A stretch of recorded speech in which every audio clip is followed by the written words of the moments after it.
നമുക്കിന്ന് ഒരുപാട് പ്രയോജനകരമായിട്ടുള്ളൊരു ടൂളിനെ പറ്റിയാണ് ഇന്ന് പരിചയപ്പെടുത്തുന്നത്. സിംഗിങ് ബൗൾ എന്നാണ് ഇതിന് പറയുന്നത്. നമുക്ക് എല്ലാവർക്കും ഈ ബൗൾ അറിയാം. ഇപ്പൊ ഇത് നമ്മുടെ വീട്ടിലോ നമ്മുടെ ഓഫീസ് സ്ഥാപനങ്ങളിലോ ഒരു തവണയെങ്കിലും നമ്മൾ എല്ലാ ദിവസവും ഇതൊന്ന് വൈബ്രേറ്റ് ചെയ്യുകയാണെങ്കിൽ അതിന്റെ ഒരു പോസിറ്റീവ് എനർജി നമ്മുടെ റൂമുകളിലും നമ്മുടെ വീട്ടിലും ഒക്കെ നിൽക്കും.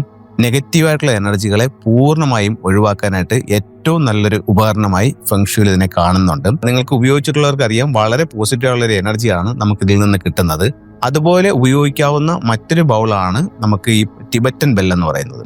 ടിബറ്റൻ ബെല്ലും ഇതുപോലെ നമുക്ക് എല്ലാവർക്കും അറിയാവുന്ന ഒരു സാധനം തന്നെയാണ്. ഈ രണ്ടും ഒരേ ആവശ്യങ്ങൾക്കായിട്ട് ഉപയോഗിക്കാം. നമ്മുടെ 7 ചക്രങ്ങളെ ഊർജ്ജപ്പെടുത്താൻ വേണ്ടിയിട്ടും നമുക്ക് ഈ വൈബ്രേഷൻ അല്ലെങ്കിൽ ഈ ഒരു സൗണ്ട് ഉപയോഗിക്കാനായിട്ട് സാധിക്കുന്നതാണ്. അപ്പോൾ ഇത് വളരെയധികം റിസൾട്ടുള്ള സാധനമാണ്. നമ്മുടെ വീടും പരിസരവും ക്ലെൻസ് ചെയ്യാനായിട്ട് ഏറ്റവും ഉത്തമമായിട്ടുള്ള മാർഗങ്ങളിൽ ഒന്നായി ഈ ടിബറ്റൻ ബെല്ലിനെയും സിംഗിങ് ബൗളിനെയും എല്ലാവരും കാണുന്നുണ്ട്.